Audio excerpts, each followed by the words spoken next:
Hola, ¿qué tal? Yo soy Alberto y hoy te voy a leer un fragmento de una historia.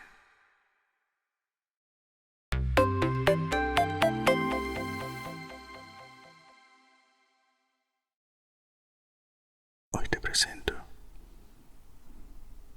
1984, capítulo 1, parte 4. Con el suspiro profundo e inconsciente que ni siquiera la presencia de la telepantalla le impedía soltar al inicio de su día del trabajo, Winston acercó el habla-escribe, sopló para quitar el polvo del micrófono y se puso las gafas. Luego desenrolló y sujetó con un clip los 4 pequeños cilindros de papel que acababan de salir del tubo neumático que había a la derecha de su escritorio. En las paredes del cubículo había 3 orificios. A la derecha del habla-escribe, un pequeño tubo neumático para los mensajes escritos. A la izquierda, otro más grande para los periódicos. Y en la pared, al alcance de la mano, una gran ranura oblonga, protegida por una rejilla de alambre. Esta última estaba pensada para tirar el papel sobrante. Había miles o decenas de miles de ranuras iguales en el edificio, no solo en todos los despachos, sino también en los pasillos. Por alguna razón las llamaban agujeros de memoria. Cuando uno sabía que cierto documento debía ser destruido, o incluso si encontraba un trozo de papel tirado por ahí, levantaba automáticamente la tapa del agujero de memoria más cercano y lo echaba en él,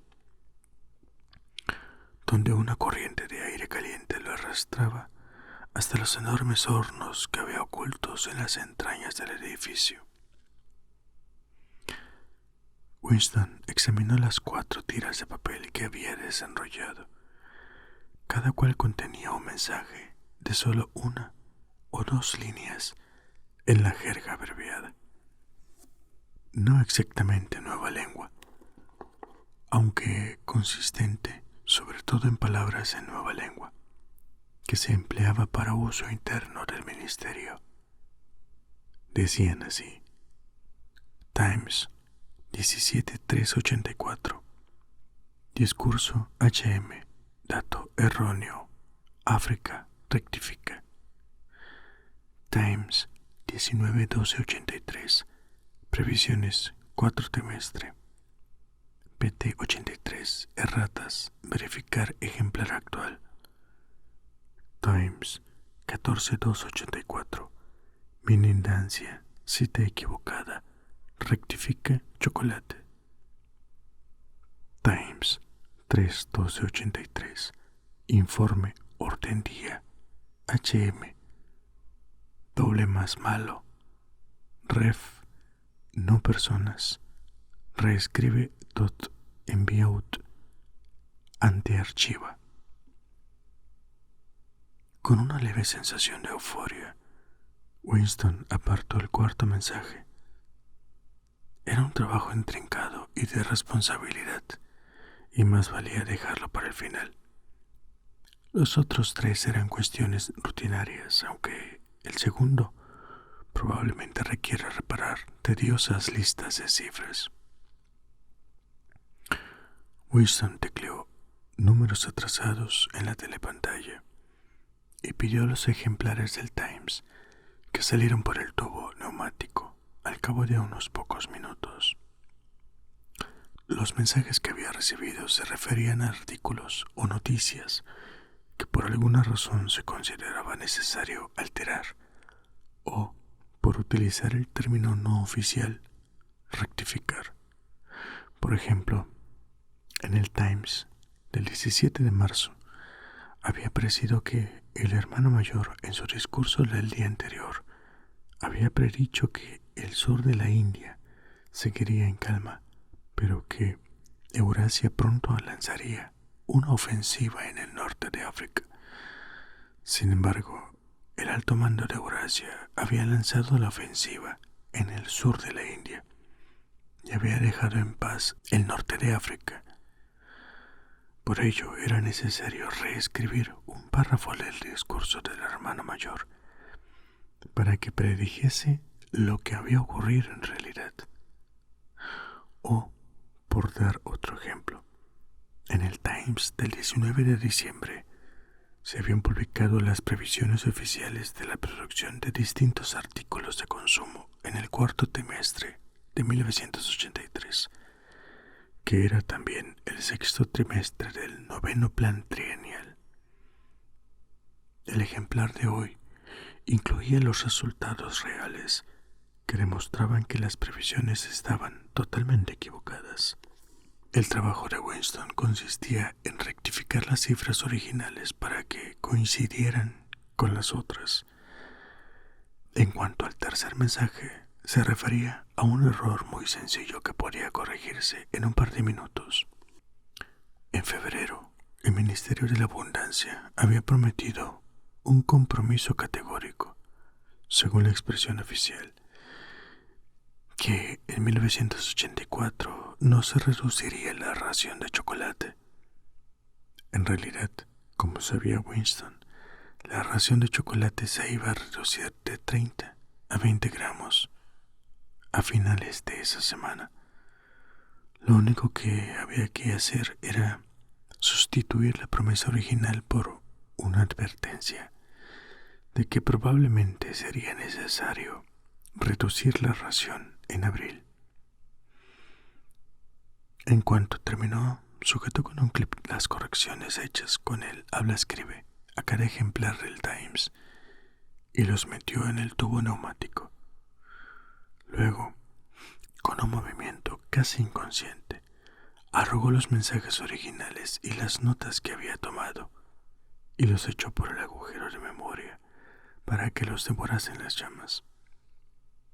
Winston no sabía con exactitud lo que sucedía en el laberinto invisible al que conducían los tubos neumáticos, aunque sí en términos generales. En cuanto se reunían y cotejaban todas las correcciones consideradas necesarias en un ejemplar concreto del Times, volvía a imprimirse el periódico. Se destruía la copia original y se incluía la copia corregida en los archivos.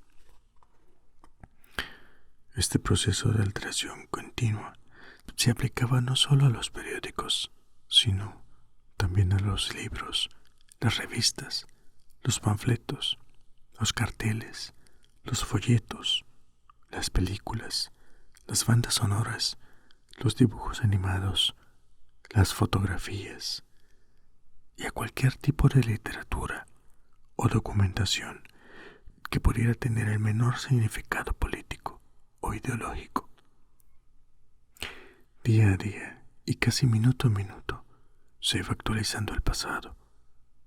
De ese modo podía demostrarse con pruebas documentales que todas las predicciones hechas por el partido habían sido correctas.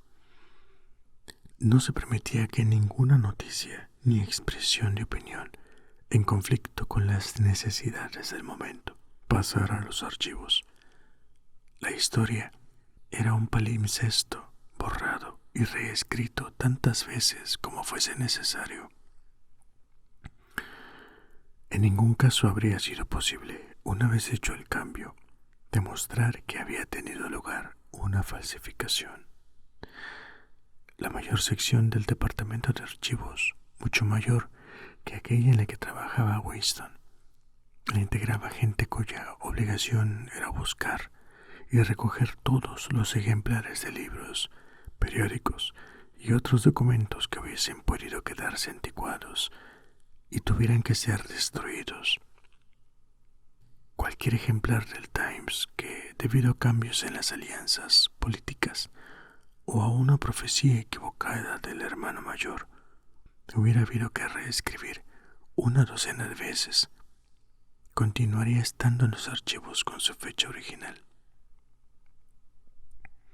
y no habría ningún otro que lo contradijese. Los libros también volvían a escribirse una y otra vez, y se reeditaban sin admitir que se hubiese hecho el menor cambio. Ni siquiera las instrucciones que Winston recibía por escrito y de las que invariablemente se deshacía nada más terminar, afirmaban o implicaban que fuese necesario cometer una falsificación. Solo hacían referencia a deslices, errores, erratas o equivocaciones que convenía corregir en interés de la exactitud. Pero en realidad, pensó mientras rectificaba las cifras del Ministerio de la Abundancia, ni siquiera se trataba de una falsificación. Era solo sustituir un disparate por otro. La mayor parte del material con que trabajaba no guardaba la menor relación con el mundo real, ni siquiera la de ser una mentira descarada. Las estadísticas eran tan fantasiosas antes como después de ser rectificadas. Muchas veces se suponía que tenías que inventarlas tú mismo. Por ejemplo, la previsión del Ministerio de la Abundancia había calculado la producción de botas para el cuatrimestre en 145 millones de pares. La verdadera producción era de 62 millones. Winston, no obstante, al reescribir la predicción, la había rebajado a 57 millones para permitir la habitual afirmación de que la cuota había superado las previsiones. En cualquier caso, los 62 millones no estaban más cerca de la verdad que los 57 millones o que 145 millones. Lo más probable era que no se hubiese fabricado ninguna bota, y aún más probable era que nadie supiera cuántas se habían fabricado y que a todo el mundo le trajera sin cuidado. Lo único que sabía era que cada trimestre se registraba sobre el papel una cantidad astronómica de botas, cuando la mitad de la población de Oceanía iba descalza. Y lo mismo ocurría con todos los datos archivados, grandes o pequeños. Todo se difuminaba en un mundo de sombras, en el que incluso la fecha de los años se había vuelto poco fiable. Winston echó un vistazo al otro lado de la sala. En el cubículo de enfrente, un hombre menudo de barba oscura y aspecto municioso, llamado Tillotson, estaba trabajando con un periódico doblado sobre las rodillas y la boca muy cerca del micrófono de la escribe. Daba la impresión de estar intentando que lo que decía fuese un secreto entre él y la telepantalla. Alzó la mirada y sus gafas lanzaron un destello hostil en dirección a Winston. Winston apenas conocía a Tillotson y no tenía ni idea de a qué se dedicaba. Los empleados del departamento de archivos no hablaban de buena gana de su trabajo. En la sala larga y sin ventanas, con la doble hilera de cubículos en el incesante rumor del papeleo y el murmullo de las voces de los hablaescribes, había al menos una docena de personas a quien Winston ni siquiera conocía de nombre, aunque los veía ir y venir a diario, a toda prisa por los pasillos, o gesticular durante los 2 minutos de odio.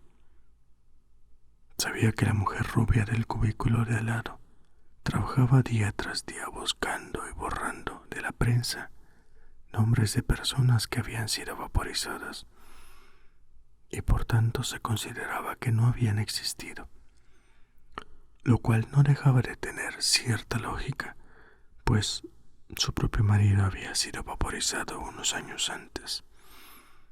Y unos cuantos cubículos más allá, un individuo soñoliento e inútil llamado Amplefort, con las orejas peludas y un sorprendente talento para medir y rimar versos, estaba ocupado en hacer versiones confusas. Los llamaban textos definitivos de poemas que se habían vuelto ofensivos desde el punto de vista ideológico, pero que por algún motivo debían conservarse en las antologías. Y aquella sala con sus cerca de 50 empleados era solo una subsección, una celda, por así decirlo, de la enorme complejidad del departamento de archivos. Más allá, por encima y por debajo, había más enjambres de trabajadores dedicados a una inimaginable multitud de tareas. Estaban los gigantescos talleres de impresión, con sus ayudantes de edición, sus expertos en tipografía y sus complejos sistemas para falsificación de fotografías. Estaba la sección de teleprogramas con sus ingenieros, sus productores y sus equipos de actores especialmente escogidos por su habilidad para imitar voces. Había ejércitos de empleados cuyo trabajo consistía simplemente en elaborar listas de libros y periódicos que era necesario revisar. Estaban los enormes depósitos donde se almacenaban los documentos corregidos y los hornos ocultos donde se destruían los ejemplares originales. Y en algún lugar, de manera casi anónima, estaban los cerebros que coordinaban todo el trabajo y bosquejaban la política que hacía necesario que se preservara un fragmento del pasado, se falsificara otro y se borrara un tercero de la existencia. Y al fin y al cabo, el departamento de archivos no era más que una rama del Ministerio de la Verdad, cuya labor principal no consistía en reconstruir el pasado, sino en proporcionar a los ciudadanos de Oceanía periódicos, películas, libros de texto, programas de telepantalla, obras de teatro y novelas con todo tipo de información, instrucción y entretenimiento imaginables, de una estatua a un eslogan, de un poema lírico a un tratado de biología y de una cartilla escolar a un diccionario de nueva lengua. Y el ministerio no solo tenía que suplir las múltiples necesidades del partido, sino también repetir toda la operación de un nivel inferior a beneficio del proletariado. Había toda una cadena de departamentos dedicados a la literatura, la música, el teatro y en general todos los espectáculos proletarios. En ellos se producían periódicos basura que solo contenían noticias deportivas, de sucesos y astrología, noveluchas sensacionalistas de 5 centavos, películas que resumaban sexo y cancioncillas sentimentales que se componían por medios enteramente mecánicos en una especie de calidoscopio particular llamado versificador. Había incluso toda una subsección cuyo nombre en nueva lengua era secporn, encargada de producir pornografía de ínfimo nivel, que se enviaba en paquetes sellados y que ningún miembro del partido que no trabajase en la sección podía ver. Mientras Winston trabajaba, salieron 3 mensajes del tubo neumático, pero eran cosas sencillas y las terminó antes de que lo interrumpieran los 2 minutos de odio. Cuando terminó el odio, volvió a su cubículo, cogió el diccionario de nueva lengua del estante, apartó la escribe a un lado, se limpió las gafas y empezó su labor principal de esa mañana. El mayor placer de la vida de Winston era su trabajo. La mayor parte era tedioso y rutinario, pero también incluía tareas tan difíciles e intrincadas que podías perderte en ellas como en las profundidades de un problema matemático. Delicados casos de falsificación en los que solo podías guiarte por tu conocimiento de los principios del Zossing y tu intuición de lo que el partido quería que dijeras. A Winston se le daban bien esas cosas. En una ocasión incluso le habían confiado la rectificación de los editoriales del Times, que estaban totalmente escritos en nueva lengua. Desenrolló el mensaje que había apartado antes a un lado y que decía así: Times 3-1283. Informe orden día HM doble más malo refs no personas reescribe tot enviados ante archiva, lo que en vieja lengua podría traducirse así: la información sobre el orden del día del hermano mayor del Times del 3 de diciembre de 1983 es extremadamente insatisfactoria y hace referencia a personas no existentes. Reescríbase por completo y envíese el borrador a una autoridad superior antes de archivarla. Winston leyó el artículo en cuestión. Al parecer, el orden del día del hermano mayor había estado dedicado a aplaudir la labor de una organización conocida como FFCC, que proporcionaba cigarrillos y otros artículos a los marineros de las fortalezas flotantes. Cierto camarada, Withers, un miembro prominente del Partido Interior, había merecido una mención especial y le habían concedido una condecoración, la Orden del Mérito Conspicuo de segunda clase. 3 meses después, la FFCC había sido disuelta sin más explicaciones. Era de su poder que Withers y sus amigos habían caído en desgracia.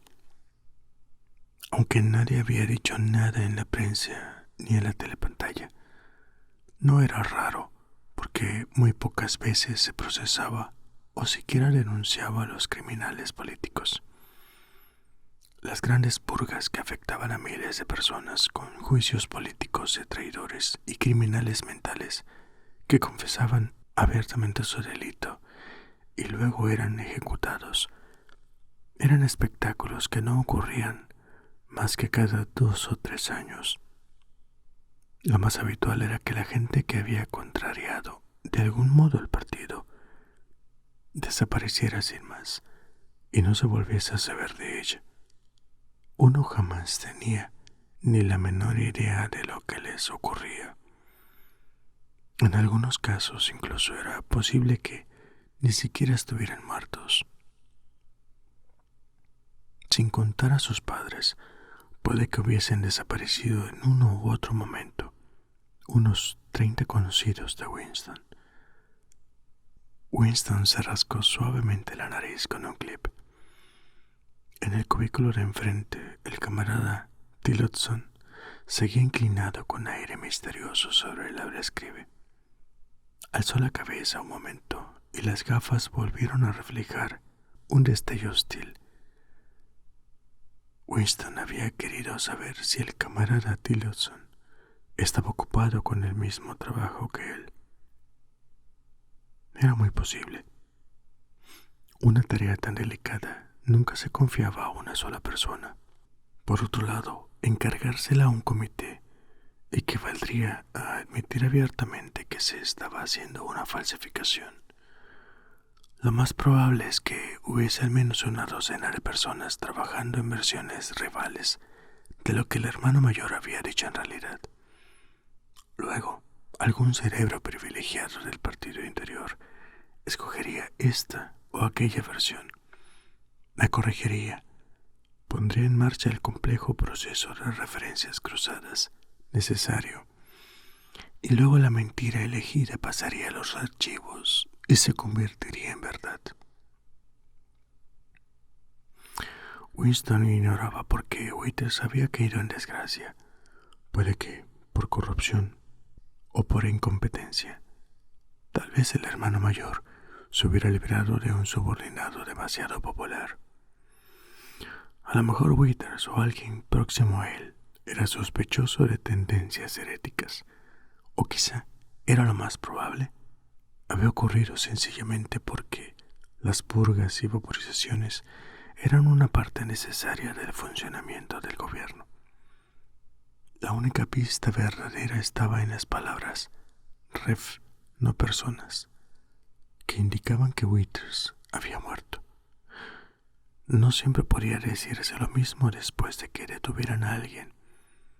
A veces los soltaban y les permitían vivir en libertad, 1 o incluso 2 años antes de ser ejecutados. Muy de vez en cuando, alguien a quien creías muerto desde hacía mucho tiempo reaparecía como un fantasma en algún juicio político, donde implicaba a cientos de personas con su testimonio antes de desaparecer, en esa ocasión, para siempre. No obstante, Withers era ya una no persona. No existía y nunca había existido. Winston decidió que no bastaría con cambiar el sentido del discurso del hermano mayor. Era mejor hacer que tratara de algo que no guardase la menor relación con el asunto original. Podía convertir su discurso en la habitual denuncia de los traidores y criminales mentales. Pero eso era demasiado evidente. Mientras que inventar una victoria en el frente o algún éxito en la superproducción del 9º plan trienial podía complicar demasiado los registros. Necesitaba algo totalmente inventado. De pronto, curiosamente como pintado para la ocasión, cierto camarada, Ogilvy, fallecido recientemente en circunstancias heroicas. En ocasiones el hermano mayor dedicaba el orden del día a conmemorar a algún humilde miembro de base del partido, cuya vida y muerte ofrecía como ejemplo digno de imitación. Ese día conmemoraría al camarada Ogilvy. La verdad era que no había habido ningún camarada Ogilvy, pero unas líneas impresas y un par de fotografías falsas servirían para traerlo a la existencia. Winston se quedó pensando un momento, luego acercó el escribe y empezó a dictar con el estilo habitual del hermano mayor. Un estilo al mismo tiempo marcial y pedante, y fácil de imitar por el recurso de hacer preguntas y responderlas enseguida. ¿Qué lección sacamos de esto, camaradas? La lección, que es también uno de los principios fundamentales del Socing, es que, etcétera, etcétera, etcétera.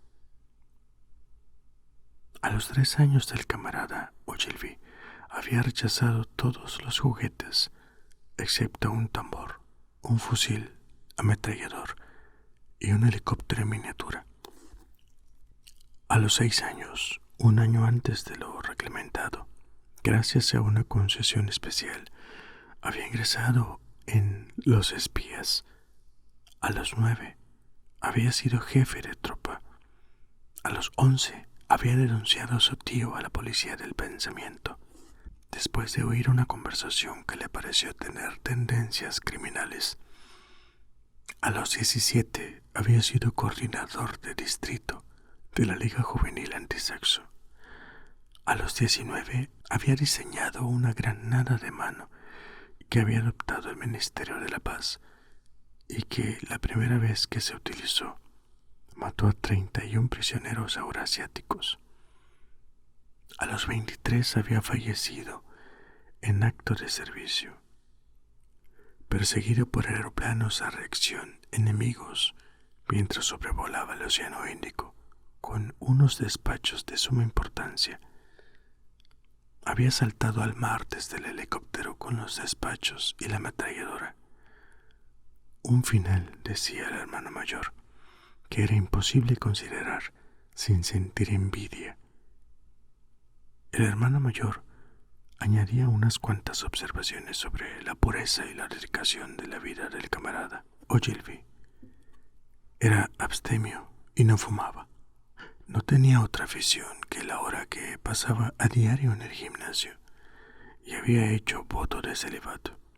pues creía que el cuidado de la familia era incompatible con la devoción al deber 24 horas al día. No tenía otro tema de conversación que los principios del Sosing, ni otro objetivo en la vida que la derrota del enemigo euroasiático y la persecución de los espías, saboteadores, criminales mentales y traidores en general. Winston dudó si conceder o no al camarada Ogilvy a la orden del mérito conspicuo. Al final decidió no hacerlo por las muchas referencias cruzadas innecesarias que esto acarrearía. Una vez más miró a su rival en el cubículo de enfrente. Algo parecía decirle con toda certeza que Tillotson estaba ocupado en la misma tarea que él. Era imposible saber qué versión adoptarían al final, aunque tenía la firme convicción de que sería la suya. El camarada Ogilvy, inimaginable apenas hacía una hora, se había convertido en realidad. Le pareció raro que se pudieran crear personas muertas, pero no vivas.